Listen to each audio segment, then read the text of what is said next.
Don't know how long this will last, but there you go. Okay. Well, we'll just hope for the best. Let's see. So we're recording. Are we already recording? So I can't be potty mouthed anymore. Yeah, you can't say all the things that you want to say.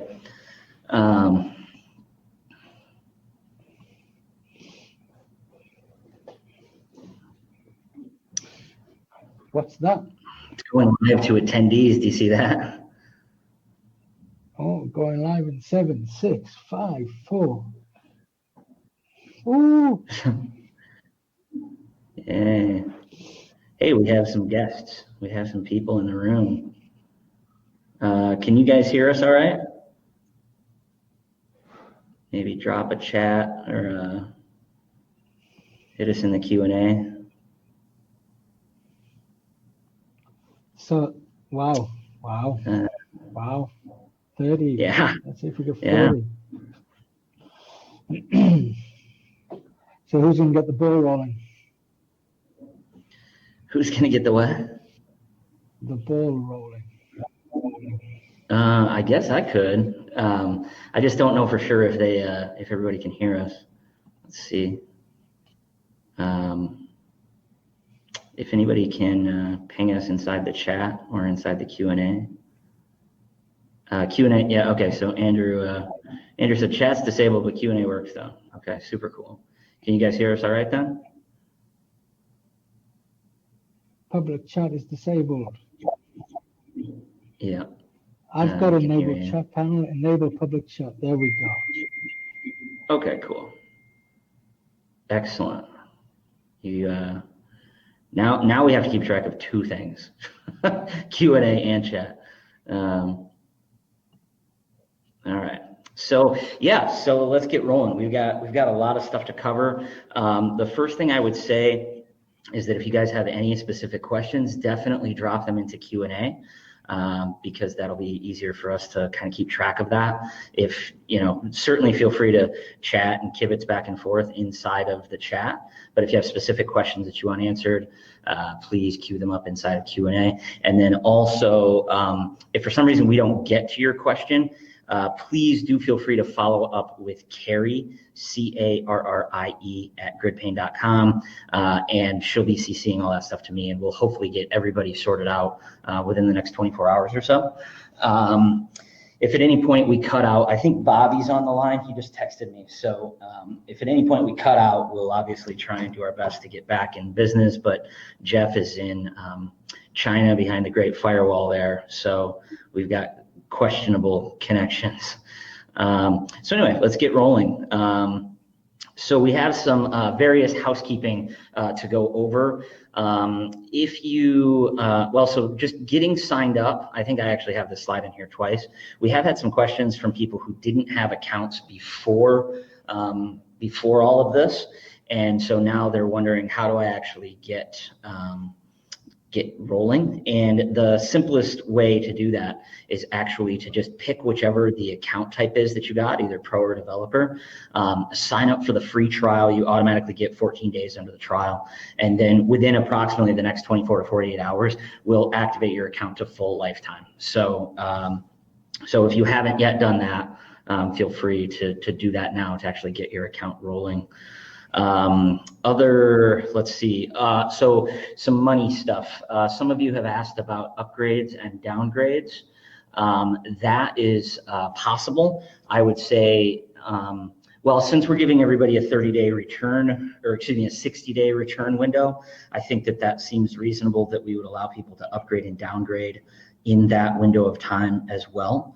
And probably what we'll end up needing to do is either just refund you and have you charge the the different plan.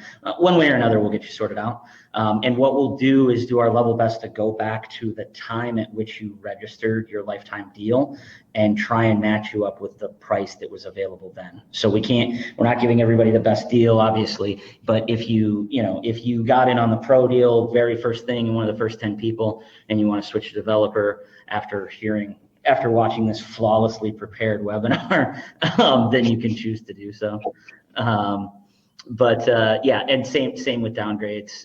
And again, everybody has a 60-day, no questions asked return period. So if we're not the right fit for you, we definitely don't deserve your money. And so PayPal and other forms of payment, we had some people requesting this.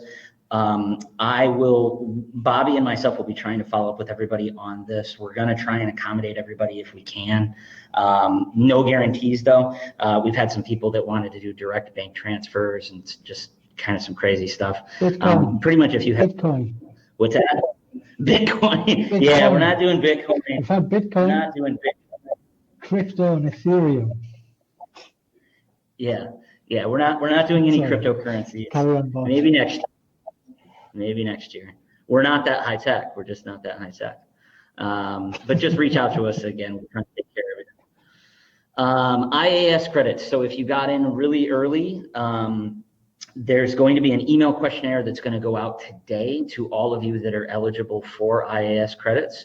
What you can start thinking about right now is in your order of preference, first, second, third, the infrastructure provider that you want to go with, whether it's DigitalOcean, Google Compute Engine, or AWS, and then start thinking about the data center that you want as well. So that's the crux of the questionnaire that's going to be going out today. One thing, we did have some people who basically had their page open and pricing changed or bonuses went away or the credits decreased and they were still seeing a browser cached version of the pages. What I would suggest is that you go back, double check your receipt and look at both the GridPane page and the self-managed group. We were posting live updates there as to when things were going away. And so check on all of that. But again, everyone should receive an email today with that basic questionnaire of how many servers do you currently have, which provider do you prefer, your order of preference, and then your preferred data center as well. And we'll try and get you all rolling with all of that.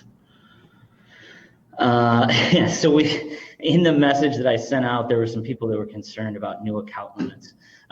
These new account limits do not apply to all of you guys and gals. It's going forward. There are going to be changes to accounts.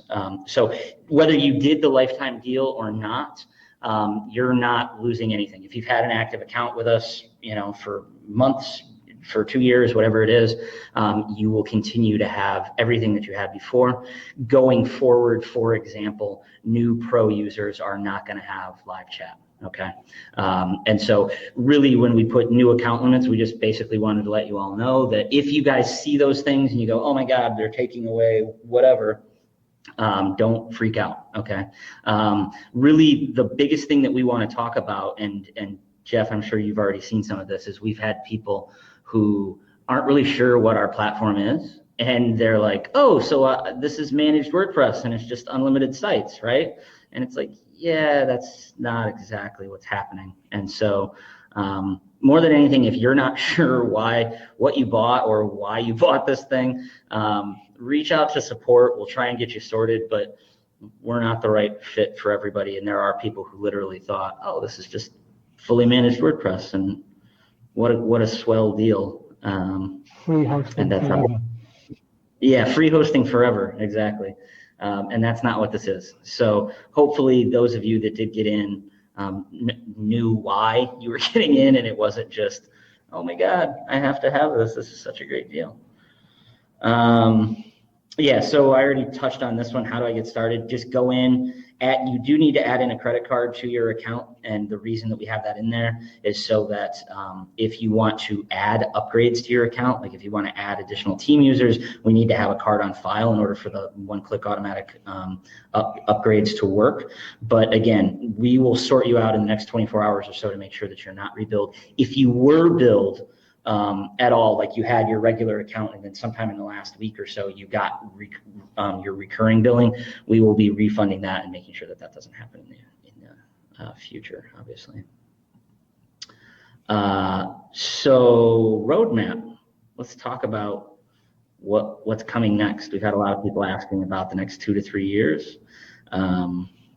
And so, Jeff, why don't you talk about domain name changes and some of the challenges of that and where you think we are in terms of timing, when developers will see that, when pro users see that, as best you can guess.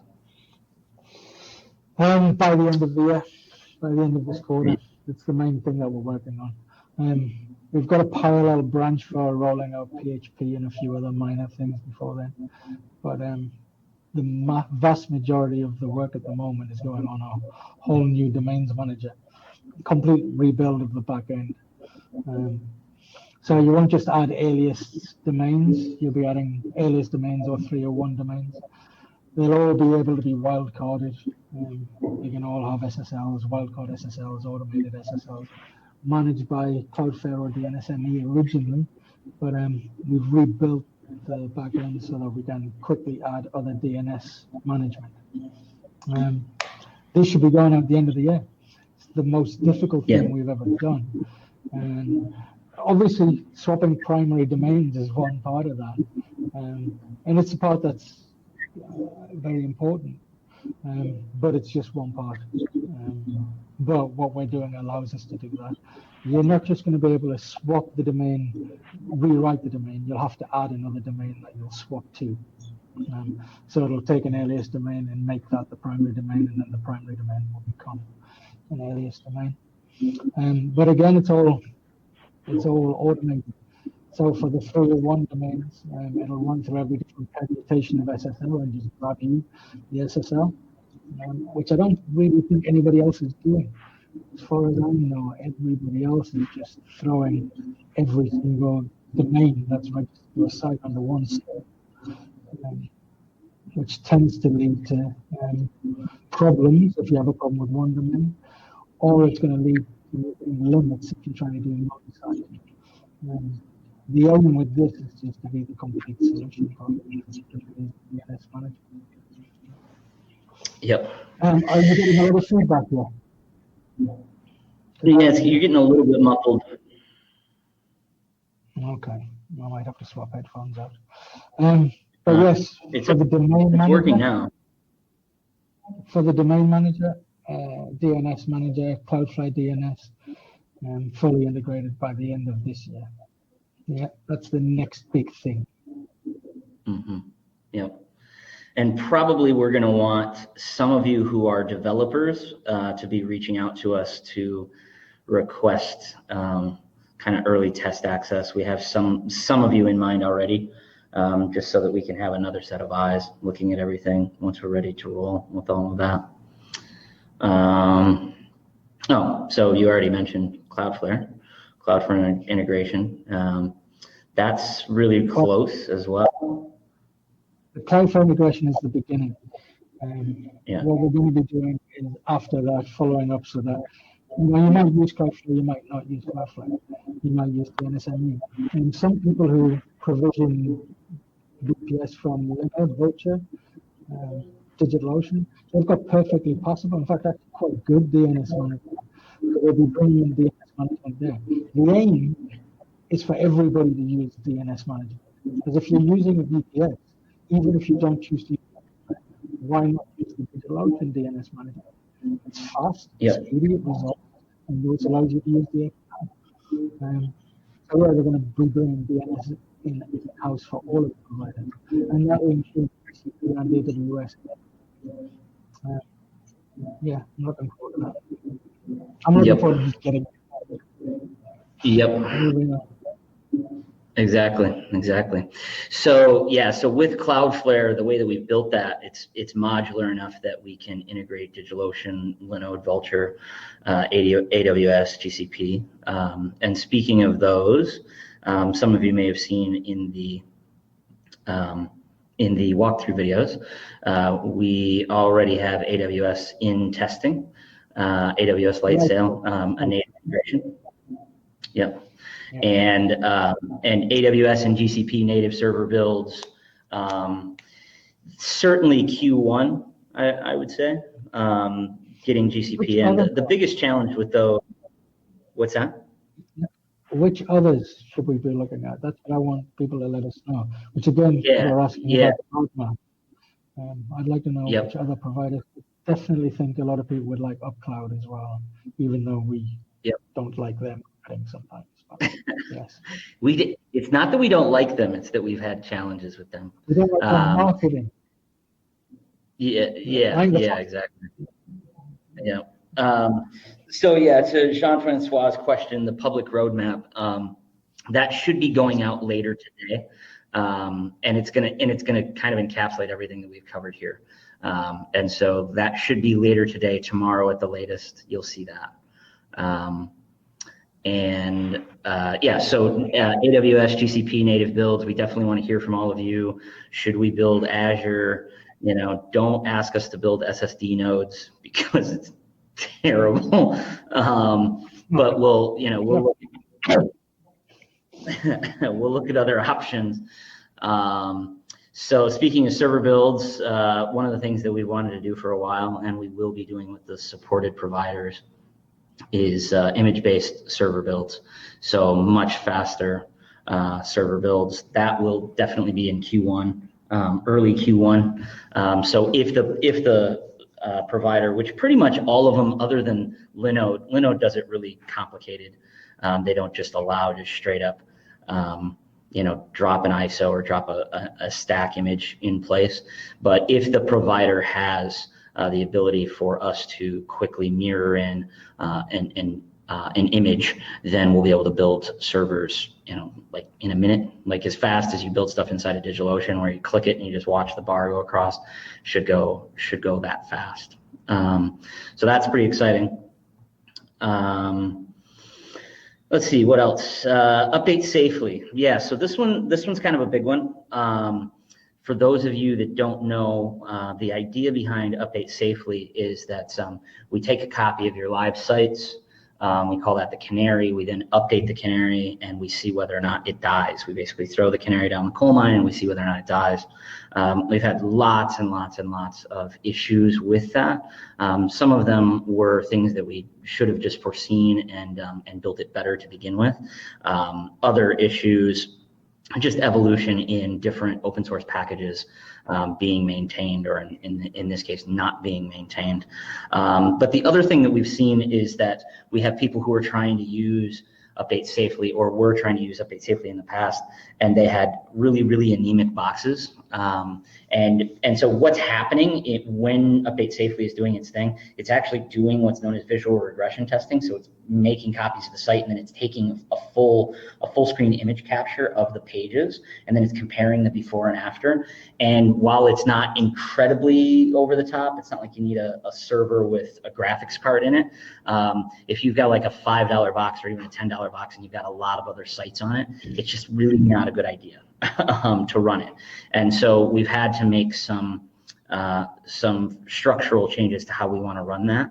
And so the way that we're going to be rolling that out this week is basically developer accounts are going to be getting it first, and the older, more mature developer accounts that have lots of sites and potentially multiple servers, ideally multiple servers, we're going to be reaching out to some of you one by one to say, hey, basically, can we schedule 30 minutes or so to test this out, see how it's running on your boxes, and get confirmation that our internal testing maps to other people's boxes. But if you have small boxes, $10 or less, it's just not going to be working on those accounts. Update Safely Basic just does upgrades. It basically just upgrades things and just checks for 500 errors and rolls things back if they don't work. But for Update Safely Pro, every developer, many developers will be getting notifications this week. If you've got a relatively new account and you only have one server on developer, you probably won't see it until, say, middle of the month. And then once we're totally 100% confident with everything, then we will be returning it to pro users. But and you'll be grandfathered in on it. But it's again, it's a situation where you need to have enough horsepower on your box in order to be able to handle those things. I'm just looking at some other questions here. We will get to those before we're done with all the Q&A. Remote backups. Yes, so that's a similar situation. Those are going to be coming back this week, starting with developer users and starting with the more mature developer accounts that have more than one server. So ultimately what we've decided to do is completely abandon sort of the previous versions of what we're doing.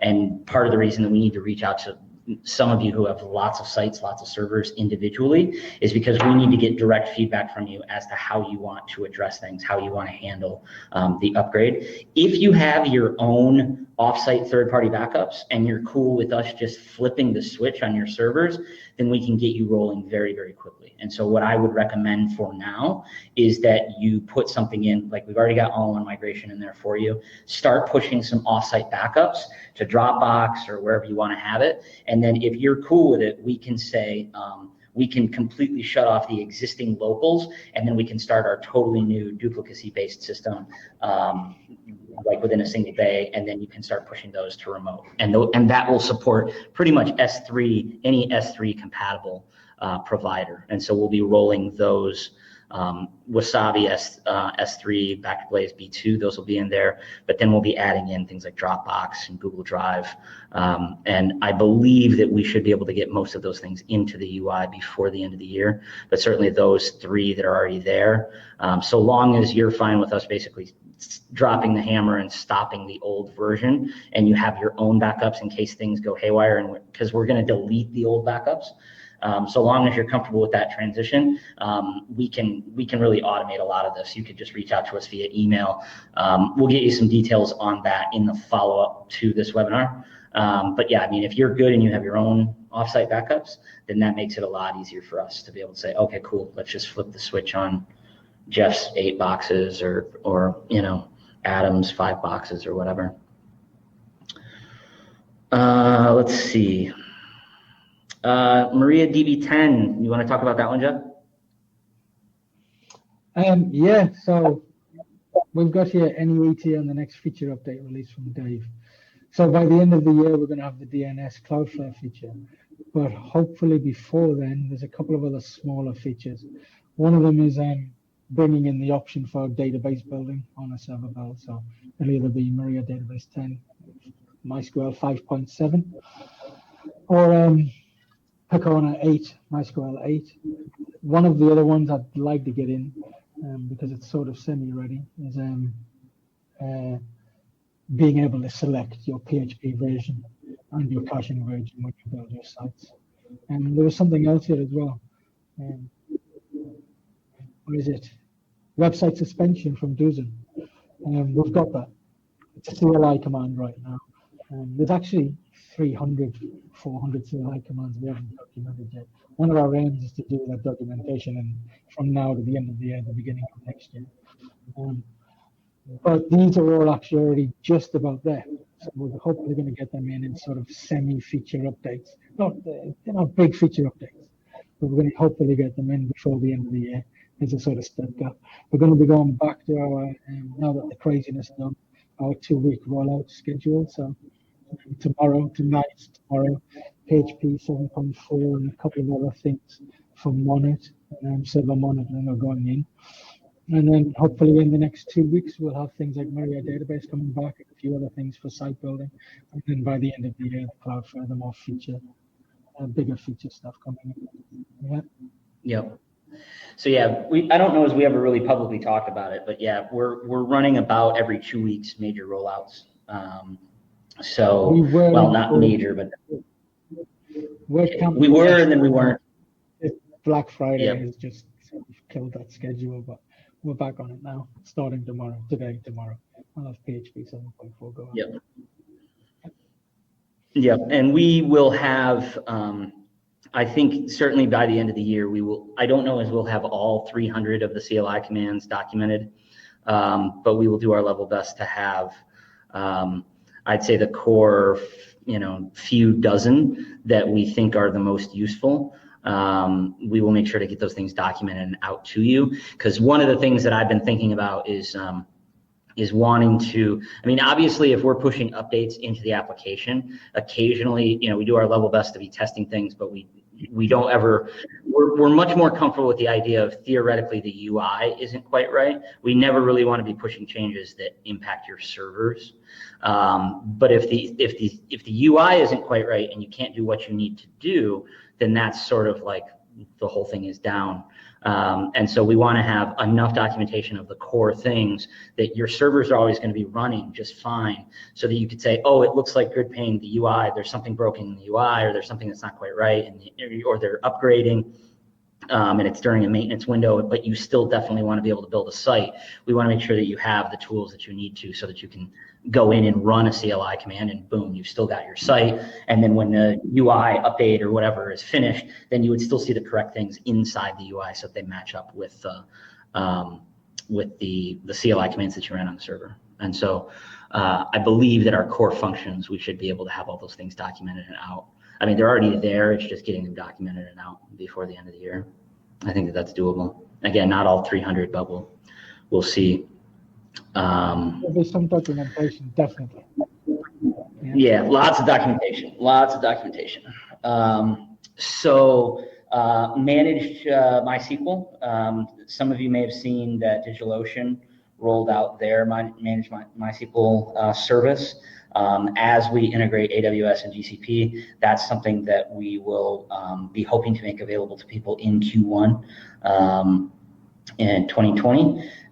The ability to just say, oh, I want high availability in that region with an automatic failover node, and so that's something that we think is useful for our more serious users. So that's on the roadmap. Let's see. Oh yeah, just one more thing. You want to talk about OLS and your thoughts on that, Jeff? Did I lose you? Hello. I don't know if Jeff can hear me. Can you guys still hear me? Test 1, 2. Yeah, I love it. It's wonderful. Look, I'm still here, but I don't know if you can hear me. Okay, I can hear you now. Nope. Did you? You can't see me? No, I asked you if you wanted to talk about open.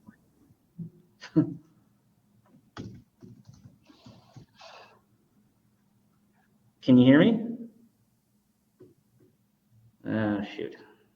Okay. Then. Can you hear me? Do you want? Yeah, I can hear you. Do you want to talk about open light speed? Yep, I heard you, but can you hear me? Can anybody hear me? Yes. Nope, Yes. I can. You can hear me. Okay. I love open light speed. It's wonderful. That's not true. That's not true at all. No. We will be doing open light speed next year. I've been testing builds to it, and the install's fine. It's just the configuration files, and it's not just the configuration files. It's the fact that there's just not as much material online for it. Yeah. So with Nginx, as much as we know it inside out, people can generally get to know it quite easily. There's a wealth of material online. There's a wealth of tutorials. For Open Lightspeed, there's like the same 10 tutorials repeated 100 times, where everybody's obviously copying the same material, which is, it's all right. I mean, we can contribute, we can develop our material, we'll have it running, but anybody who's going to want to customize it or do their own things, it's going to be a lot more difficult to actually help them. Or it's going to be a lot more difficult for those people to find other help. That's probably one of the reasons why Lightspeed have created the cyber panel, because nobody else is making a panel for it and nobody else is producing material. So they've done it for themselves. But, it's a fast web server, so why not? We'll put it in there. Some people want Lightspeed. We'll do it. Yeah. Yep. And that will be something that people can absolutely vote on. And the higher that it moves up the leaderboard, the faster it'll get developed. We've had people who were like, well, it's, we have to have it. It's simply so much more performant. Our testing has never bore that out. And we've had lots of independent testing. That's just, at the end of the day, if you're doing Open Lightspeed right and you're doing Nginx right, it's kind of 6 in one, half dozen the other.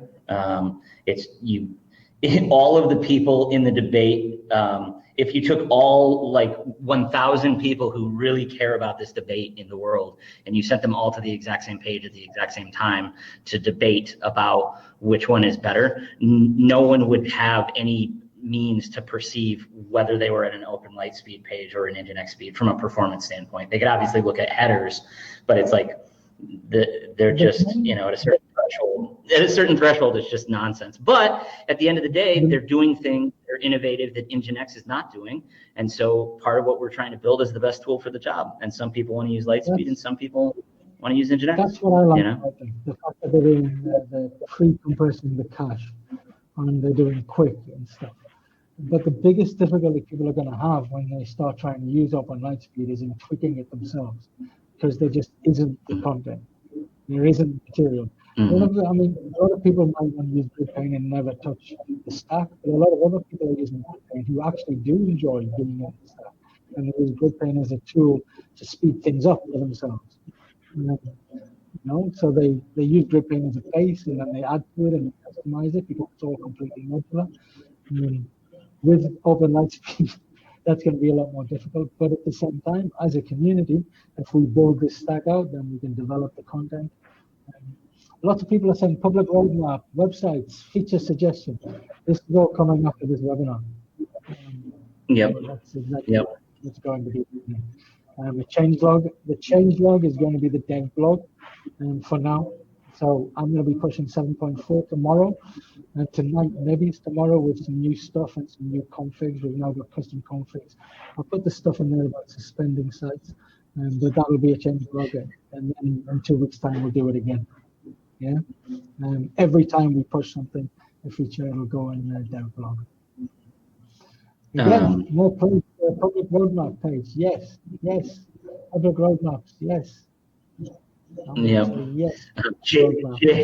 Jason Key says big marker sucks. Yeah, that's kind of what we're seeing here as well. We will not be fixing big marker. We'll just probably sell the lifetime deal and buy something else. Public roadmap. Are we going to go through the Q&A? Is this so when we can now go through all the Q&A questions? Okay, so. I think so. Let me double check. Oh yeah, so extra bonuses. We're going to have some more details about this, but there's a couple different projects that we're working on. Not Safe for WordPress, which is going to be kind of a private podcast that we do. That's going to be a version of this with us talking the way that we normally do. And so some of you will be interested in that, and some of you will not. But yeah, we're going to keep it pretty closed off because it's definitely not going to be for mass consumption. And anybody that got in on the, some of the people will love it, and they welcome to join us. Remarkably, some of the people met us at WordCamp US and were surprised at how different we were in person. So it'll be a lot of that. I don't know if we're that different, but if they thought we didn't pull any punches on Facebook, we really don't pull them in public. So so there's that. There's also a training that we've been thinking about rolling out for quite some time. We're going to want to get you guys' feedback on it. One of the things that we see repeatedly is people asking questions about what infrastructure they should be using, what processes they should be doing to build their customers, how to sell more expensive hosting plans, how to really get into the business of hosting and using GridPane as the backbone behind a serious hosting business. And so that's what Hosting MBA is going to be. And again, all of you that got in are going to be able to get access to that. And we think that that's going to be incredibly valuable. I mean, there's all kinds of insights that we just don't have the bandwidth to share, that we need to just take the time to actually press record and show people like, oh, if you don't know about Amazon Spot instances and i3 instances, you've got to go check that stuff out. I mean, I could spend an hour just talking about that one issue. And so that's something really cool that we think that you will get a lot of value out of. And then the third thing is we're going to be doing at least one, if not two, GridCons each year. I just bought my tickets for WordCamp EU yesterday. Now I have to figure out how the hell I'm going to get over there. It's like a 17-hour flight or some nonsense. But Jeff and I are going to both be at WordCamp EU, and then you're coming back for WordCamp US next year, yeah? Definitely. I just got to go back to that art gallery, crazy psychedelic place. That was awesome. Yeah. Yes. Yeah. If you were at WordCamp US or if you were at WordCamp US and you didn't go to the City Museum, you really got to get there in 2020. It's worth the ticket all by itself. But our plan is to again, all of our existing everybody that got in on this deal. We are going to be sending you invites as we nail down the details of what it's going to be. It's going to be a single day, really more like a half-day event. We're going to try and get other speakers involved, but it's mostly going to be kind of workshopping, helping you guys get your hosting businesses rolling, figuring out automations between things that you use, your Zapier stuff and our stuff. And we're really going to let you guys shape what that should be. And then we'll go and have food and drinks and just have a good time. And so that will most likely be the day before WordCamp EU and the day before WordCamp US. And again, all of you guys get that jazz. So let's see. Let's go back. I'm going to go through the Q&A real quick, the existing Q&A. Alex Rowland, can you build something like critical CSS to go with your cache solution? I use critical CSS. Look at that. It's good, but I mean, it's quite a bit of resources to maintain something that actually crawls your site, like that. I could see us doing something a lot like Auto Optimize, when we've developed our caching plugin and stuff. Something that helps minify, like any caching or any performance plugin. But critical CSS analyzes your page and pulls out the CSS, and then gives you back the CSS, etc. to use where they are. I don't know, that's maybe a step too far for now. I'd certainly like our caching plugin though to have minification and defer and some of those other things. Whether or not that means working with people who already make solutions to roll their stuff in, or developing our own, I don't know, but that's the beauty of open source, isn't it? Mm-hmm. Chris, exactly.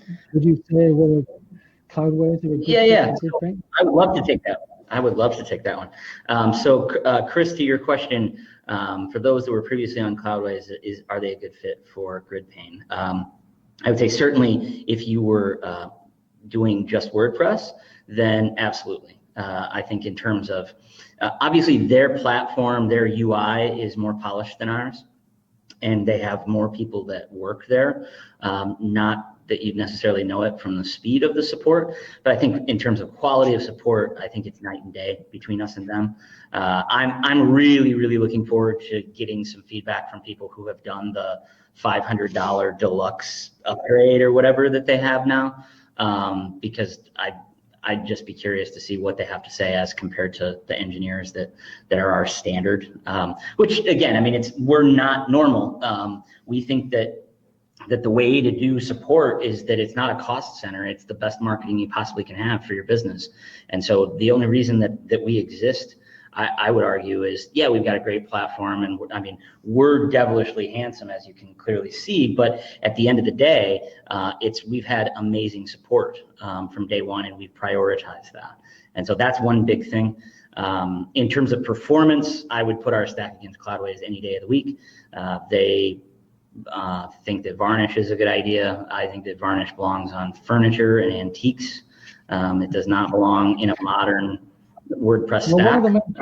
Varnish is just, it's not being developed really anymore. And it's like we hear about it all the time. we hear about people having problems with it all the time. It's like, oh yeah, I had tons of problems, and so I just disabled varnish. And it's like, okay, well, yeah, it should be disabled like permanently. The other thing is, if you are coming from Cloudways and you have a good amount of sites and servers, you absolutely will want to talk to us about our Prime Mover script. So what that is it's an open source script that I started to develop to move sites between Run Cloud, Server Pilot, Easy Engine, cPanel, and then move those things to GridPane. And we have a pretty flawless, knock on wood, integration with that script of Cloudways. And so we would be happy to take your busiest, largest server and clone all of the sites over automatically. It moves all of the sites. It moves your SSL certificates. The one catch with the SSL certificates is that you'll still want to pick a maintenance window within a week or so of the migration, and you'll want to toggle the SSL off and then toggle the SSL back on, because then you'll have a proper SSL certificate that's on our platform, and it can renew every 90 days the way it needs to. But I mean, the way that we've set up these migrations, we move all the files, all the data, all the SSLs, and you can use your local host file to check and see that everything looks right, and you can go live with literally not only no downtime, but no SSL downtime. And so I'm not really aware of anybody else who's doing anything like that. For those of you that have large installs on cPanel, we can take a look at what you have if you're on developer, and we can see if we need to customize things. Everybody's cPanel installation and the directory structures are slightly different, so we can't just say, oh yeah, it works on all cPanel, no problem. But yeah, so I think coming from Cloudways, if you can adapt to the UI differences, I think that you'll love everything that we have. I mean, we just have so much more focus on WordPress than they do. And so I think that they're a fantastic platform as compared to the EIGs and the GoDaddies of the world. I would much rather recommend people to Cloudways over those providers. But if you want serious WordPress focus, I mean, it's easier to compare us to Kinsta in terms of stack and engineering focus and everything else than it is to compare us to Cloudways. One of the things, so my hope is that, go ahead. One of the things that people aren't going to see yet, but I mean, if you've spoken to our customer service, is the CLI. Because the CLI's got so many commands for PHP workers, for per-site PHP settings, for per-site Nginx settings, for per-site Redis settings, for per-server MySQL settings. And one of the things that you'll have noticed with Cloudways is that you've got a few settings that are in the UI, but not that many. We don't really have any in the UI yet, but there's about to be a lot. It might be choice overloading, but I don't really think so, because some of these, are the sorts of things that everybody should be looking at. You should be looking at tuning your MySQL, which I don't really think they do well, probably. And it's the same with things like Elasticsearch. We've got settings in the CLI for that as well. So once we've gotten the CLI into the UI, it's going to be a lot more comparable and better for people who want to tweak things. Right now, it's much more tweakable with the CLI. And some people don't want to use the CLI, and that's fair enough. We're going to offer both. Well, some people want root access to their boxes. Some people want root access to their boxes, and so that's a big plus with us. Public roadmap. You will be emailed about that today. Once we have it up. Dewson asked about integrated S3. We covered that a bit in the webinar. That will be rolling back to developers. I believe that your account would be a good example of one that we will be reaching out to you earlier before some other people, because you have multiple servers on your account. And so you would be a good candidate for us to test. So again, if you are comfortable, if you have your own backups, this is the big thing. If you have your own backups off-site, don't do them local. If you have your own backups off-site, then when we reach out to you and say, hey, are you ready for the new system? Then you can just say yes, and we can flip the switch. We don't have to go, okay, let's try and help you migrate out a certain number of the existing local backups, and then switch you over. Okay, so the closer you are to saying, I don't even need your backups because I have all of these other backups already, then the easier it is for us to get you on the totally new system, including a S3 integration for that. You want to take the question here on which one? 6 and 2 3s?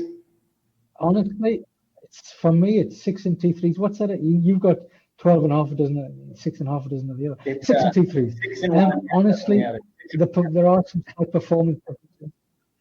That's the one.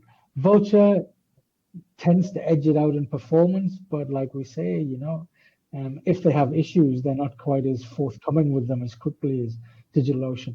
Linode, I find, has the friendliest customer service. So if you're having a problem with your node, you can just turn on the Linode and say, swap the node, move me to a different node, and they'll do it. Whereas DigitalOcean might start arguing and telling you to look in your logs.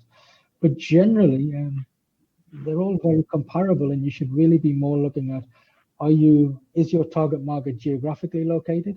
And as such, do you need to have your DC as close to them as possible? Or does that not matter so much?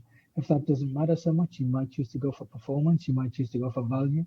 The DO boxes, for that £15, it's $15. Sorry, it's a nice middle of the road where you can get 2 CPUs and 2 gigabytes, or 3 gigabytes and 1 CPU. They've got a bit more variance at that $15 mark, where Vulture you've really got to go to $20. But test as well. I mean, honestly, if you put 2 or 3 pick 2 or 3 servers in the same geographical location, put your test sites on them and test them. Yeah. Yep. I say that. But on different days of the week, you can get different results as well on the network congestion. Yep. I'm of the mindset that it's. Yeah, I like the $15 flex nodes because it's like whatever. I just think that it's an interesting price point. But yeah, I mean, my philosophy on this is that be promiscuous. Have an account with each of them, because we see stuff all the time where it's like someone wants to go and build a box at DigitalOcean Linode, DigitalOcean London, and the data center will be down. And you'll go and look and you'll see that, the data center's down. Well, then just switch over to Vulture and build one in their London data center, I mean, they're really so close. And, people ask us like, somebody just yesterday asked like, but isn't AWS better? Isn't GCP better? And I would argue that in terms of value for money, no, they're not. They're just not, like they have a wider feature set. They have a horrible UI to go with that. But yeah, they're not better. I mean, all of these, if you go to, I think it's Cloud Harmony, I think is the site where they have, Cloud Harmony, where it's so infuriating. We see people all the time that are like, but DigitalOcean isn't as reliable. They go down all the time. Or you'll see people who will say, I've been on Vulture and they haven't gone down once. They haven't had a single outage in blah. In like 6 years or something. And it's like, that's just provably false in both cases, like go and look at the data and you can see, I mean, they go down, unfortunately, all of them have downtime. We got hit with 6 hours of downtime on Google Compute Engine 2 months ago or whatever. But if you look at their SLA and you look at the 2 years we've been running the application on them, they still hit their SLA on average, but they credit us everything for that outage. And so, I mean, I think the biggest thing that I don't like about Vulture is the fact that they're not transparent at all about outages. If there's one company that we've had consistent issues with that are most disconcerting, I would say it's that. But we've had our thorns with all 3 of them. And same with GCP and Google Compute Engine, or AWS. Uptime Robot, absolutely. I think that. Vulture, go ahead. Vulture support are not very friendly. They have no sense of humor. Vulture support, they're not very nice people, generally. Linode are lovely, geeky nerds. Vulture are just, you can tell them a joke and they don't. No, I don't joke with them. they're just not very nice in their tone. Yeah.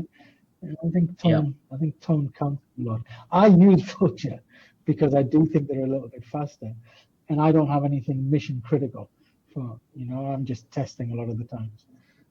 But I don't like them particularly. Just use them. So Deucen's question, Uptime Robot integration, I think that will definitely be in Q1 early, because we want that for ourselves. Custom SSL config, so I assume you mean being able to add in like a purchased third-party SSL. Right now we can do that via, we can manually handle that for you, but I think that would be Q1 also in the UI, just dropping that capability in. Yeah, it's sort of there in the background. When I developed the DNS API, SSL certs, they use a slightly different path and structure to Let's Encrypt. But when we build it out with the mind that that's going to work for custom SSL. So effectively, the foundations, the underpinning are already in there. It's already ready for it. You just need to add some database tables and do some Laravel work in the UI. But script-wise, if we put them in this specific location on the server, all of our CLI scripts will work with custom SSL already. Yeah. So Q1 definitely. Yep. So Adam's question here about sub.subdomains, which is a favorite of ours. We've resolved that, haven't we? I mean, yes, those subdomains will work. You can have any number of subdomains.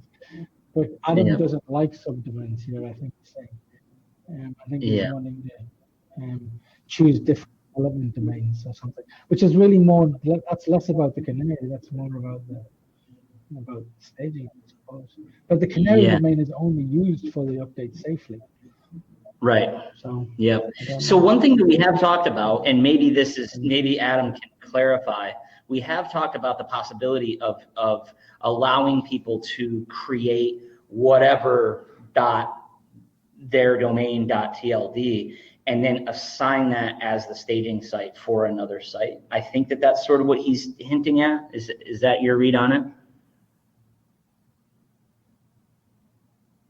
Is that your? I think so. I think it.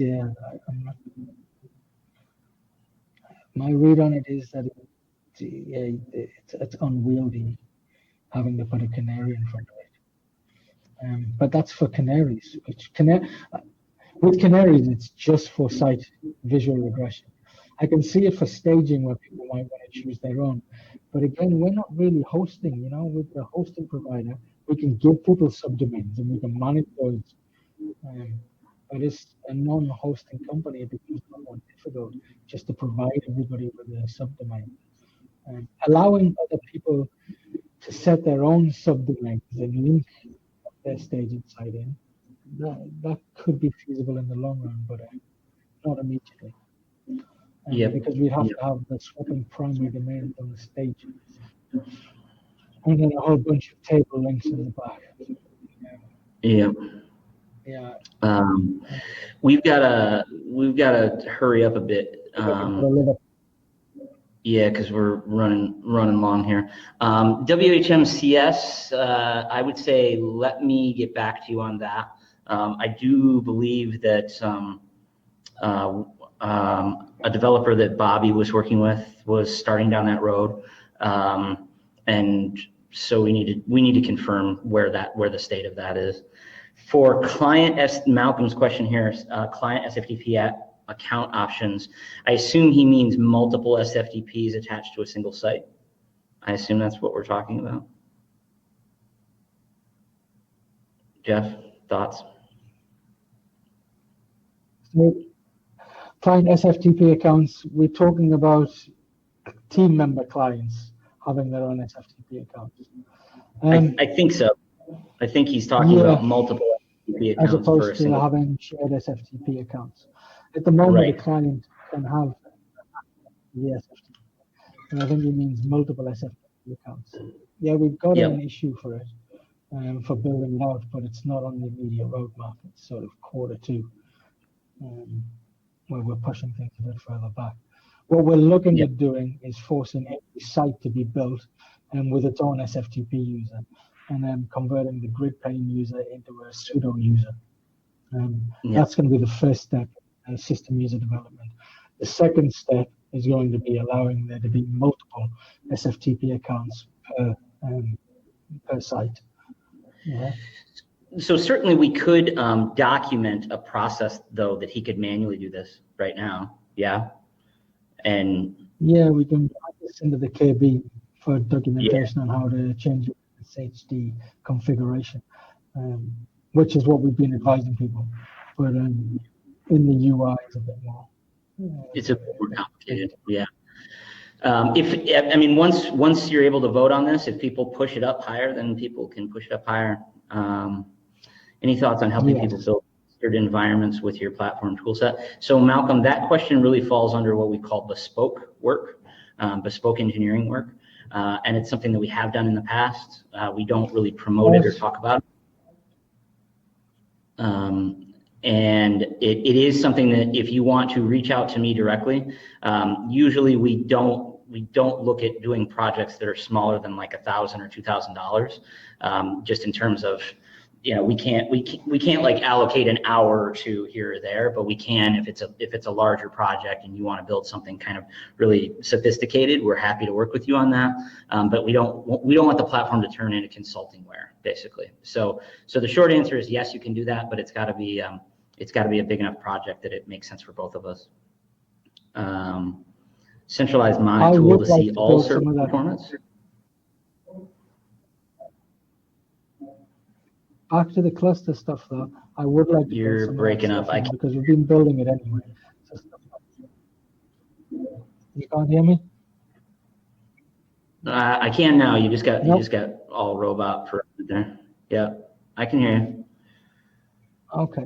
Some of the clustering stuff I would like to build in a bit. Some of the easier stuff. Some of the Gallagher clustering with Maria database and Hyper database, Ludicrous database, because we've been building it anyway, and that stuff's easy. But over time, I'd like to develop that. Yes. Centralized monitor tool. We have. I think he means one interface to see all of his servers, like all at the same time. Yes. Yeah. So that would be under the UI update. That's going to be that's going to be the UI update. Yeah. Basically, ability to sort sites and yes, right. We already have the ability to sort sites and servers, so I'm not sure about that question, Malcolm's question there. If you have a look in the top right of your Apple Sites panel, yes, you can actually sort your sites by server. A lot of people just don't use it, but we're going to be adding different pagination in different UI elements, reactive sites as well. So there'll be different ways to do it. But right now, if you use that search bar at the top right of the panel, you can sort your sites by this and just type in server. But we will add, I think what you're talking about, where you can just cluster by servers. But that's part of the UI refresh.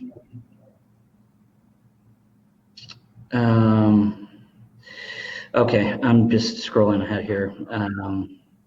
Let's see. So sorting. Yeah, I think you've replied to this one already. I mean, what? The dev actual API for external use. There's a few people who have access to some of the endpoints now. The full API, V1 API, beginning of next year sometime. Yep. But if there's anybody who's wanting to build specific integrations, we've been giving out certain endpoints. Like we're using endpoints for WP Ultimate for adding domains, and some people are using them for adding sites. So if you contact us about that, we can give you those. But a fully documented API next year. Yeah, it'll be Q1. Plugin list, Yale, that is in flux because we literally we've been grabbing up Black Friday, Cyber Monday specials as well. We will get that to you. What I would say is just ping support, and we'll make sure to follow up with you on that one. 2 questions about Mailgun. Was Mailgun the one that we? Yeah, was Mailgun the one that we had the issue with? Because they no, were just assholes. Sorry, they were not nice people. I seriously though, I'm like, yeah, I want to build some stuff for you, and they're like, no, I don't have access to it. Mailgun, I used to use Mailgun, and I like Mailgun. Patrick's a SendGrid user, but SendGrid, you don't even need to verify your domain, so you can just get up and running without really doing anything. You just need an API key. With Mailgun, it's a bit more integrated. You actually need to verify your domain. But I do like Mailgun, which is why Mailgun's next. Mailgun support is going to be coming after we've got DNS resolution stuff in there, because one of the things that we want to build with Mailgun is automated domain verification. So when you put your Mailgun API key, and once you've got your Cloudflare or your DNS, we want to be able to actually verify your domain automatically, because Mailgun won't work without it. So we just want to take that step away. So Cloudflare first, and the DNS management stuff, and then Mailgun is coming after.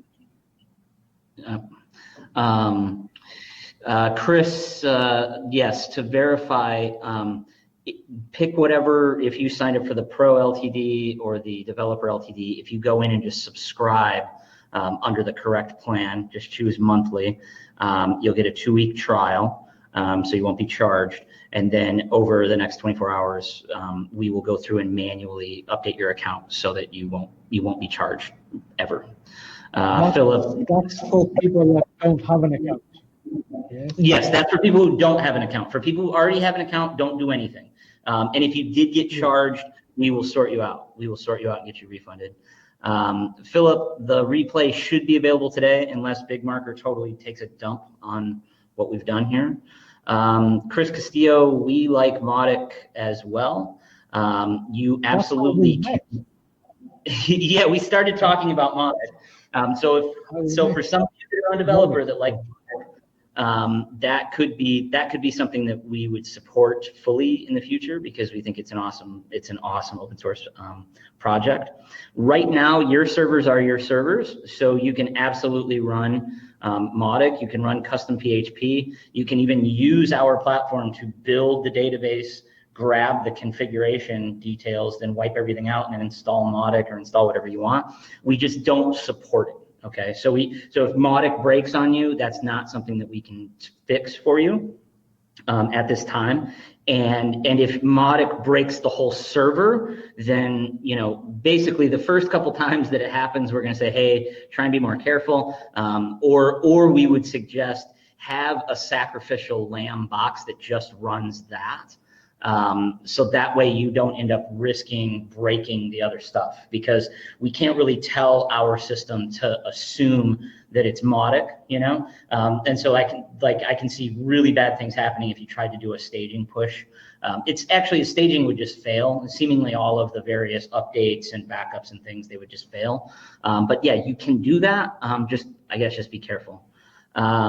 White label, I think Duson's talking about hosting edition. That's going to be Q1, and that's a different plan than anybody subscribed on.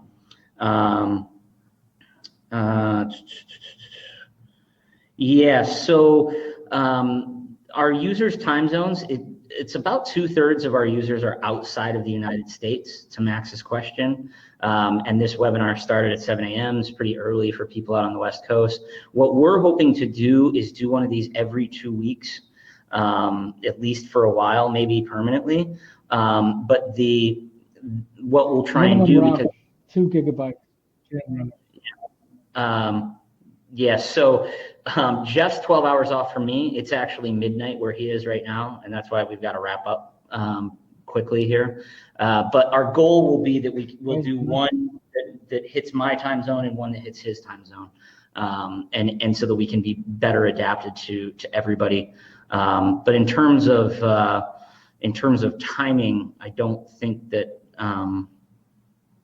that you should be having an issue with getting support. Yeah, minimum RAM suggested at least 2 gigabytes. Web application. I don't mind, but I can't see Mac.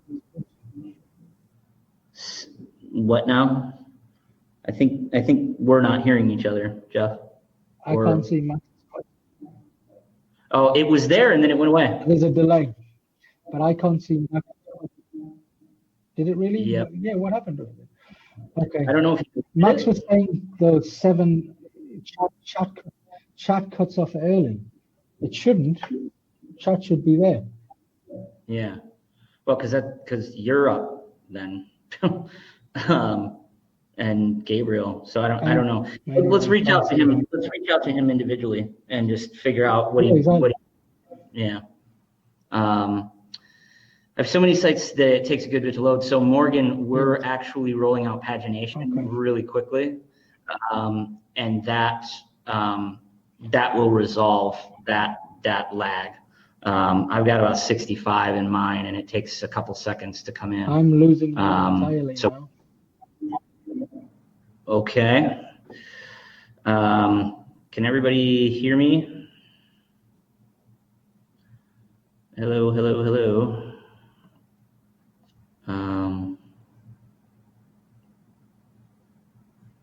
Yeah, I don't know. Let's see. Well, can anybody still hear me?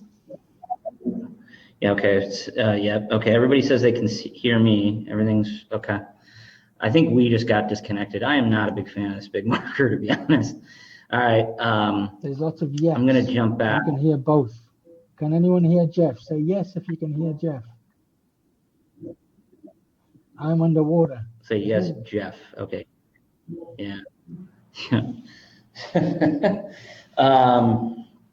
Let's see. Okay, I'm going to try and tackle. Yeah, so Morgan, yeah, pagination should resolve that. And what are we thinking on that, Jeff? Probably the middle of the month release, pagination? Pagination will be, I was hoping to get it tomorrow, to be honest, but if it's not tomorrow, then it'll be 2 weeks. Okay, yep. SendGrid server support in addition to site support. So Dave's asking about SendGrid server level support. I don't know as we will switch to actually building a mail relay on the box. From day one, our objective has been to build our stack to work with WordPress sites. And so I think I know Dave's specific request is about support for Node.js mailer apps and other PHP mailer apps that are just not things that we support. And so we can look at that, but that's going to be something that is going to have to become a feature request. And then other people are going to have to say, yes, we want that also. Pagination, yep. Can we get $5 for a new microphone for Jeff? Yeah. Zoom, yeah, probably we'll use Zoom instead of Big Marker next time. That's not a bad idea. Glug, glug. Jeff's underwater, glug, glug. Okay, I'm going back to see if there's anything that we're missing. Yeah, you could shut off video so that we just do audio. Missing my beauty sleep, damn it. Self-hosted analytics, Joe Davenport.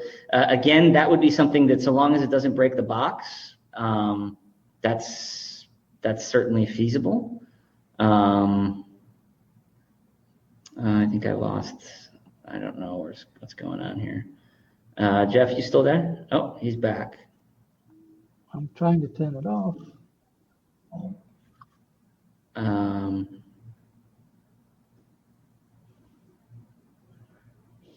Looks like Adam asked a question. Web application firewall. Yes. I would start recommending. We're going to do a security, a bunch of security documentation and webinars, because I want people to start using the ModSec firewall. I want people to start using CSP headers. There are a bunch of things in the platform that people should really use to lock stuff down properly, but they're not just on-off. Security is a posture. So, yeah, use the ModSec firewall from once we've given you some training in it, because it isn't just turning on and off. But as well, things like content security policy headers, everybody should be using them, but most people aren't. They just use an X-frame header.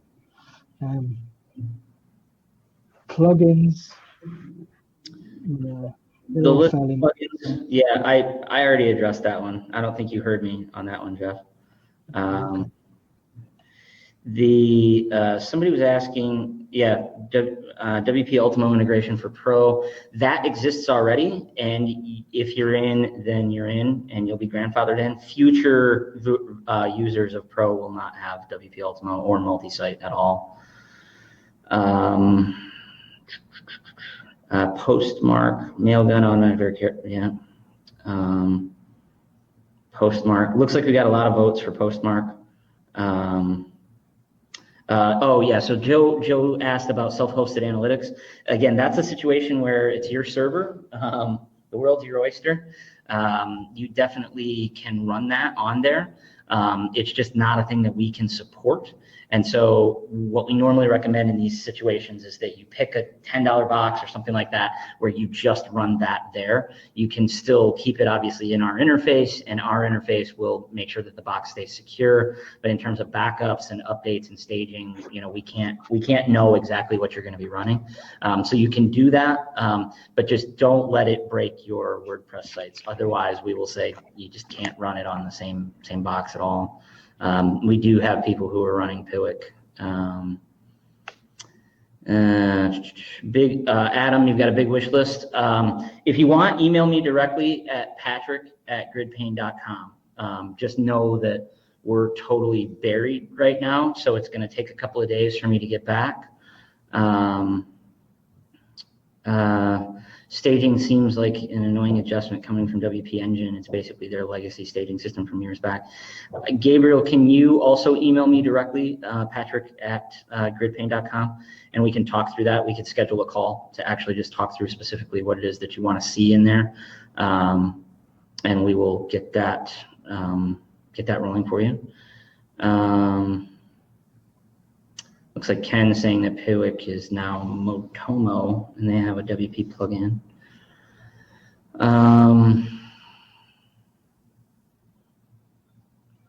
Let's see. Pagination, yep, that's coming very soon for Ken. I'm just scrolling through. Jeff, you still there? Cron jobs from the UI. We lost Jeff. Lost Jeff entirely. I'm going to regret giving out my email. I'm already there. Adam. Eventually, I'll change it. I'll change it to something else. Yeah, guess what Jeff's is, if you could just guess. But actually, don't email him. He's busy. Yeah, I wish he would. I wish he would go to sleep, but he doesn't. Can you hear me or not? Yeah, some of you are coming. Hello. Oh, he's back. He's back from the dead. Hello. Somebody just asked about Open Lightspeed. That is coming Q1. We covered it, and it'll be in the recording. We can move if we get big wish. I'm not sure what that means, Joe Davenport. Failover with Cloudflare. Somebody just asked about that. I just spoke to somebody who had a unique solution for that. So right now we're not natively supporting that with the Cloudflare integration that we're rolling out because basically they charge a ton of money for it. So if you use DNS Made Easy and you use their failover option, it ends up being something like 40 or 50 cents a month per domain, and you get You get automatic uptime monitoring across their like 30 different nodes all around the world, and then you get up to 5 different failover points, all for that like 50 cents. The exact same thing inside of Cloudflare. It's like $25. It's $5 each failover zone. And then there's a limit of 10,000 users, and then they charge above that. But again, I just connected with somebody early last week that what they were doing is they were using a third-party independent monitoring service, and then they were using that to sort of do a Zapier, if this, then that, fire to the Cloudflare API to make a switch that way. And so that's something that we could look at and consider. In the long run, we're thinking about doing our own uptime monitoring. And so it would sort of like all the building blocks are there. We really just need to get everybody's feedback. And if people really want that inside of Cloudflare, then we'll make that happen. Updated team support. I'm not entirely sure. I'm not entirely sure what updated Teams support. Is that failover available for Pro accounts? It is not, Ertl. Failover is not available for Pro accounts. Gabriel saying, I have a couple of clients that have a worldwide audience and are concerned about time to first byte, local speed, and geographically disparate locations. Does GridPane have any solutions there? So, the short answer is, certainly looking at Cloudflare, or sorry, not Cloudflare, like a CDN, except that doesn't necessarily always solve time to first byte problems. In fact, it can actually make time to first byte and at all page loading worse. I guess what I would say is we should probably take a look at it for you. And see if we can advise specifically on what's going on there. My solution for that problem would actually be to use a global traffic director. I would set it all up inside of Google Compute Engine. I'd use their global traffic director, and then I would do use their CDN also. And so yeah, that's what I would do there. But Gabriel, I would say more than anything, just reach out to us. Ability to limit what team members can do. Yes, so we are going to have more granular control of that in the long run. So right now you've got clients that can do site level stuff. You've got staff that can do server level stuff, and then admins that can do kind of account level things. We are going to get more granular with that. Matomo DB is huge. I don't want it in the WP database. Got it. Doosan, we would absolutely love to have you. We will reach out to you and see, how we can get more involved and get you kind of behind the scenes a little bit more, because we definitely need help.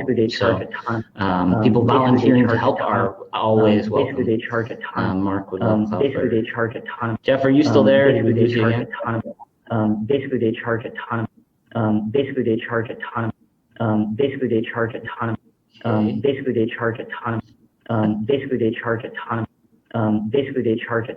I don't know what's going on there, but I think Jeff's in a feedback loop. Did anybody catch that enjoyable moment there? Yeah, that was pretty awesome. So I blocked Jeff's mic because we don't need to hear me say 50 different things. Jeff, it's 12:15 there. You're on reverb. Stop it. Put me back. That was pretty funny. Automated migration flow from WP Engine, Marco. Unfortunately, there isn't an automated way to do that. But if you reach out to Bobby, we can talk to you, depending upon how many sites you have, we can talk to you about some ways that we would streamline those things. We can't fully automate it, but we would streamline those things for sure. I have to get wrapped up here because I have another meeting. Actually, I don't know if anybody heard, but somebody came in the room here. Let's see. Yeah, we were all getting the loop. Basically, they charge a ton. Yeah, they charge a ton. The remix. You guys got the remix edition. Wow, sell your LTD at Big Market. Yeah, way ahead of you. That was $900. Poorly spent. Put me back now, Jeff says. You there? I should be here. Am I here? I don't know. You were, it was feeding back and just looping me over and over and over again. It was really... I had to close the entire thing down and restart the entire thing. It's a piece of shit. So it's not the best. It's low quality. Yeah, no, you sound great now. You sound fantastic. Okay. What? Do you want to try and take questions here for a few minutes? I have to pop out. I could come back probably in the next few minutes. I'm more than happy to keep questions. Okay. I'm more than happy to keep it going if you just want to change location. Yeah. Give me just a minute and I should be back. Yeah. So you guys are we going to be in the chat or are we going to be in the Q&A? I've been looking at both. I've been looking at both Q&A and chat. And I'll try and come back here in a few minutes, assuming that this next meeting. How would you do that? You just click on chat and click on Q&A. Okay. Yep, I'll be right back. You're just going backwards and forwards. Okay, so did Patrick answer, is there a recommended process by which we can create a default install with setup?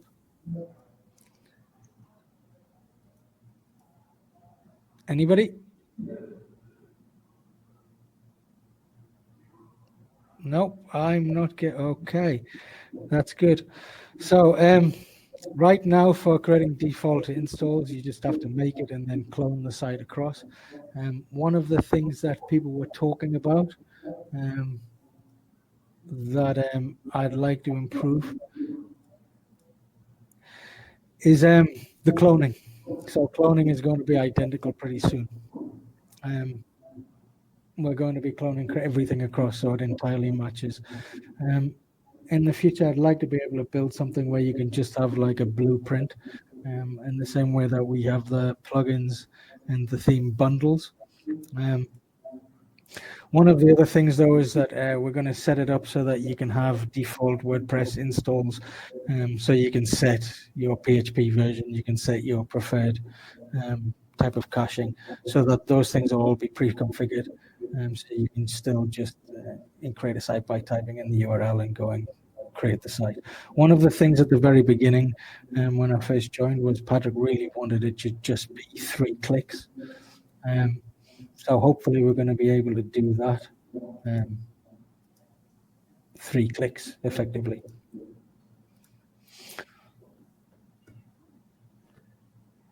Anyone tried Quick Cloud? I've not tried Quick Cloud, but once we get Open Lightspeed in there, perhaps we'll do that as well.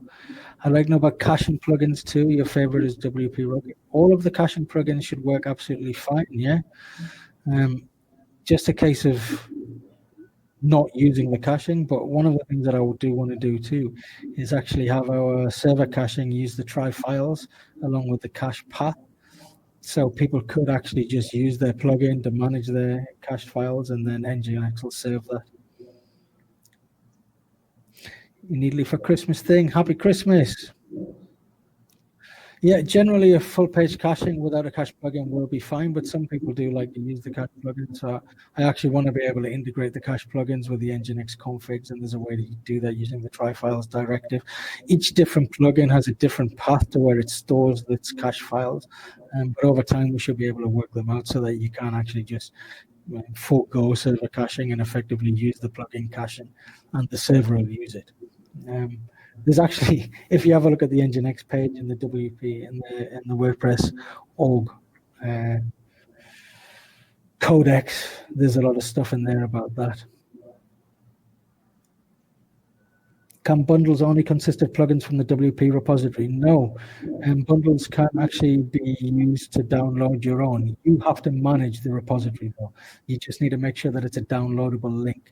As long as the bundle has a downloadable link, you can put any plugin or any theme that you want in there. Can we have a default for local backups? Yes, we will be going back to default on for local backups in the future when we do this backup thing. In actual, with duplicacy, once we've got it across the line, we want to default it on anyway because it's deduplicated, incremental, and lock-free. and it's just much more performant. One of the problems with having a default run for local backups was this performance hit with Borg, and a lot of people didn't like it. So whilst we've got a lot of people saying we want it on, we've got other people saying I only want to put it on. So we actually went with turning it off because of the fact that Borg can be quite resource hungry. Man, this just doesn't roll down. Redis or CGI are just one of them. You can only use one or the other. They're both stack caching now, so it doesn't really matter. The only time fast CGI is preferable to Redis really is when you've got massive loads. Massive loads. But in the future, when we've got our own plugin, we'll allow you to swap between them then. And fast CGI's got a bit more granular control in Nginx if you want to dig in a bit. And if anybody wants to catch up with me and support, then I can run them through that. Could you make a tutorial on how to properly set up Swift Performance on the GridPane stack? Basically, disable caching, enable everything else. I don't actually use Swift Performance Pro. I use auto-optimize and async JavaScript with server-based caching. But as far as I can tell, it's literally just turn off the caching, and you can use every other part of it. I use Redis Object and Redis 4-page caching and fast CGI. Yeah, that's perfectly fine. Jeff, understand the performance. Can it be done at account level? Yeah. So this is, we're talking about these default settings, and yeah, we are talking about expanding. A lot of what we talked about earlier with setting PHP version and then setting your cache version, we're going to set sort of, so in the same way you can set your default WP admin, we're going to have these default settings for your account. Yeah. And one of the things that Patrick hasn't actually mentioned yet was API keys. One of the things with the dev plan is you're going to have multiple API keys as well. So you'll be able to set up what's your default API key to use for building servers, or what's your default API key for your DNS management. But you're also going to have multiple API keys. So you can have your API key, you can have your client's API key, so you can have a different API for every different domain if you need in the future. Can we get a site set up for people to submit feature again? So this has been repeated, Ken. I don't know if you joined later, but yes, we're going to have a roadmap. Patrick and I have been and ahhing over what roadmap software to use. And now that we've done this, we actually basically just have to make a decision. So Patrick will make the decision. I think he's already made it. The roadmap will go out. You'll be able to vote on it. We'll be able to set up cron jobs with the new UI. Yes, we will be able to. I build everything. What I do is I build into the CLI. The CLI goes into the UI. I don't like default ask for every install. You can do that as well, though. You don't have to go with the default. Yeah. What we'll probably do is we'll probably have the UI set to your default, but you'll still be able to choose. The best solution for creating staging sites to depend on my previous system of the subdomain and set up an install. Will be any.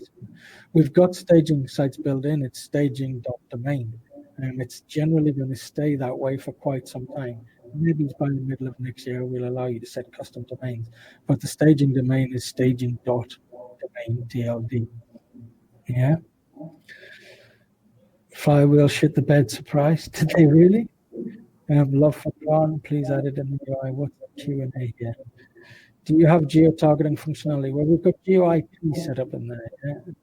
So all the servers, you can just enable GeoIP. You can map domains. You can actually also, at the moment right now, Ken knows about this, but nobody else knows. It'll be in the dev world with me. Right now, we actually set the configs up so you can have complete config structure. So you could add GeoIP keys to your caching, for example, to have separate caching for different regions, which is a form of geo-targeting, I suppose. With your upcoming domain changes, any plans for default DNS? No.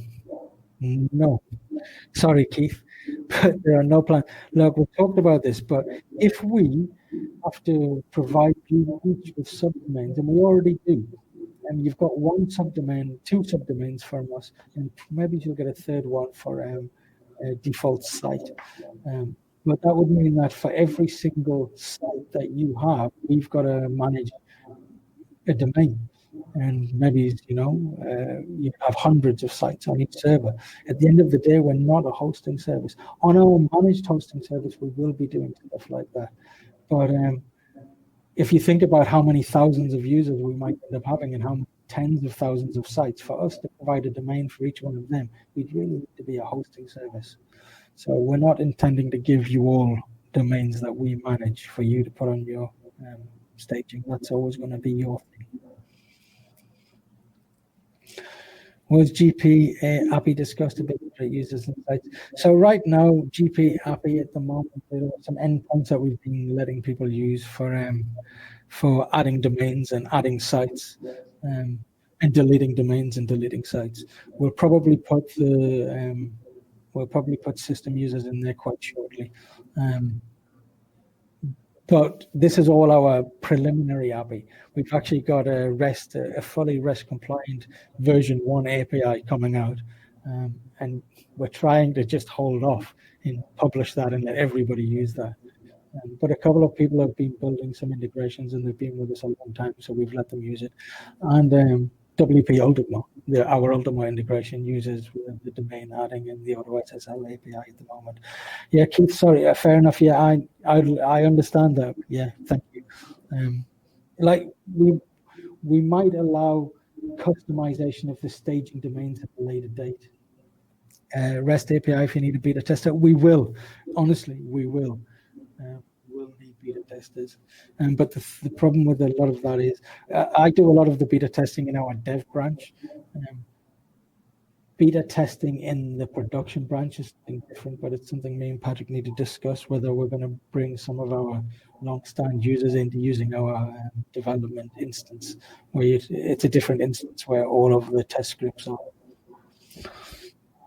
That goes for anything. Sure, cool. Cloud DNS integration, Richard. Maybes. So we're doing Cloudflare next because it's in there just about now. Actually, Vulture and DO and Linode DNS is almost in there as well. So actually, we should be able to follow up behind Cloudflare DNS with those three providers really quite quickly. After that, we might consider Cloud DNS, but we're probably thinking AWS because we've got Lightsail in there. Cloud DNS, it looks interesting. I mean, I know that Matthew Rodella has been doing stuff with them, and I like the look of that. What's that yuck for, Richard? Anything? Are you seriously dirty minds? Okay. Hi. Did I miss anything? I'm back. The queue. Current job, server support, site screen. Okay, Morgan Tuttle, yeah, site screen, yeah. I've got pagination hopefully going in. I wanted it in this week, but it might not go in because I want to get PHP 7.4 in basically tomorrow, day after. Hey, man. Hey. Welcome back. Yes. 450 sites, it's crazy, Ken. We've got some other people. We actually have, and I shouldn't we've got some people running managed hosting companies on our platform, and they've got hundreds of servers now. Yeah, don't talk about pagination has been our priority in the last few weeks. You've been very patient about that, and we want to get that done.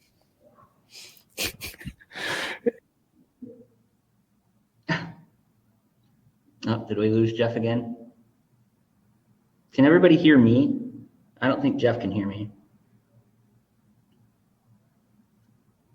God, this big marker sucks. A big marker.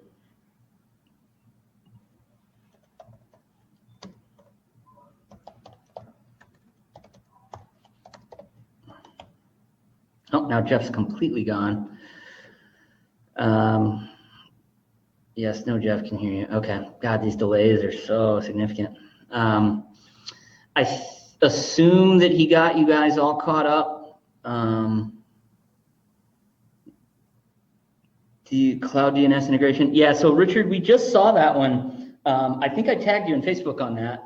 It's an interesting option. I think that we will look at it. We will be looking into that. It sounds like it's super cheap, so that's always interesting. Ken, for the GP API, we discussed it briefly. And yes, so like for ability to create users and sites, we can reach out to us. You and I need to have a conversation anyway, but reach out to us and we'll get you testing on that.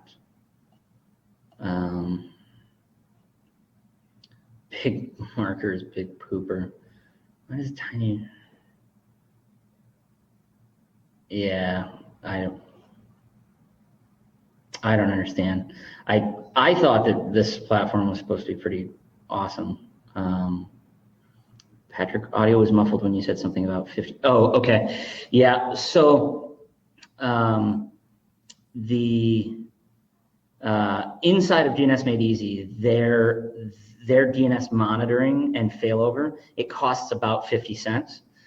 And what that does is they monitor your site uptime from all of their NOCs all around the world, and then they give you up to 5 failover points to do the exact same thing natively inside of Cloudflare. It's like $5 per failover point, so that's $25. And then they have a limit of 10,000 users for free, and then they start charging you for every 1,000 above that or something like that. So it's pretty cost prohibitive to do what we do in DNS Made Easy, to do that inside of Cloudflare. But I met with a user just over I think it was maybe Friday or Saturday. No, it was Thanksgiving Day, actually. It was Thursday. And I was supposed to be running out the door, and I ended up chatting with them longer than I should have. But they were using a third-party uptime monitoring, like Uptime Robot, and then they were using like a Zapier, if then then that kind of webhook thing, where they were then firing an API change to Cloudflare. And so it was basically a poor man's free failover solution, and that looks interesting. I can't really give a timeline on that, but because we are planning on building our own uptime monitoring and our own sort of DNS services, I think that would be a natural progression for us to do that.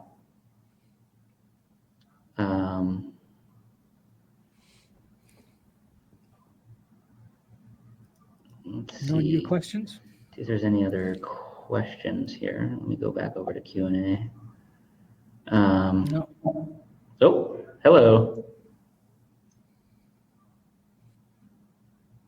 You there, Jeff? I can't hear you. Can't hear Jeff. Geo-targeting functionality. James Burden, you can do that. You can do geo-targeting with something like a global traffic director. We don't natively have that built into our platform yet, but you could do that with a global traffic director inside of something like Constellix or inside of Google Cloud DNS. You also had a question, can bundles only consist of plugins from the WP repository? So we actually added this into the video that is in the onboarding for bundles. But if you look, when it says plugin name or URL, that's the ticket right there. So if you upload your plugins or themes, your premium plugins or themes to say Dropbox or an SFTP account, anywhere where you have access where you can just put the installable zip file, then, oh, Jeff is saying he's done these already. So yeah, I'm just answer the same questions over and over again. Yeah, I think we've covered all the questions. You guys have a 15-second delay. Yeah, so I think what we'll do, because this has been a learning experience for us, is we will never use BigMarker again. If anybody wants my BigMarker account, it's I think I paid $900 for it or something, and this is the first time I've used it, and it's just one way to incinerate $1,000. I guess what I would say is, if you have kind of lengthy feature request type stuff that you want to send in, please do so to patrick@gridpane.com. If you have any specific questions about your onboarding schedule, your schedule of getting any of these credits, please wait until at least tomorrow, close of business, before flooding Carrie's inbox. Carrie is CARRIE @gridpane.com. She's going to be helping with any, getting your account sorted, making sure that billing is updated. If you guys are supposed to get refunds, you'll be getting your refunds. She'll be handling that kind of stuff and making sure that you're scheduled for when to get your IAS credits, when to get your server optimizations, all that kind of stuff. But in the meantime, obviously, just try and be patient with us. We are adding more people into support right now because we've obviously had this kind of big influx. If you are watching this and you're on the fence, what I would say is today will be the last day. We're closing out the lifetime deals. All the various bonuses are pretty much gone, I think, other than developer, one server optimization, one site optimization. Recapping again, if you're coming in late, if you've signed up and you don't have an active account yet, you need to just go in, add in your credit card, choose either developer or pro, whichever the right plan is for you under monthly. That'll kick you into a free 2-week trial, and then we'll get you resolved in the next 24 hours. I think that's it. Can we configure right now, Keith? You can't configure the ModSec WAF through the UI, but that is coming.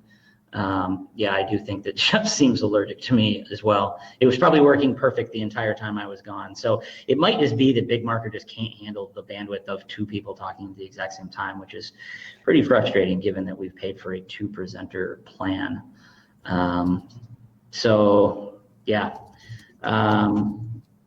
Jeff, I can hear you typing. That's fun.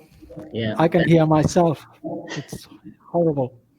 Yeah, we're not doing this. We're not doing this shit inside of BigMarker any ever again. Money poorly spent. But I think we're just gonna wrap up for now. We've been on for almost an hour and 45 minutes. Okay. Any last thoughts, Jeff? Not really. Okay. Thank you, everybody. It's been fun. Yeah, absolutely. Yeah, I mean, more than anything, I just want to also thank everybody for just the huge vote of confidence. I know that for many of you, this is probably the most expensive lifetime deal you've purchased or SaaS purchase, period.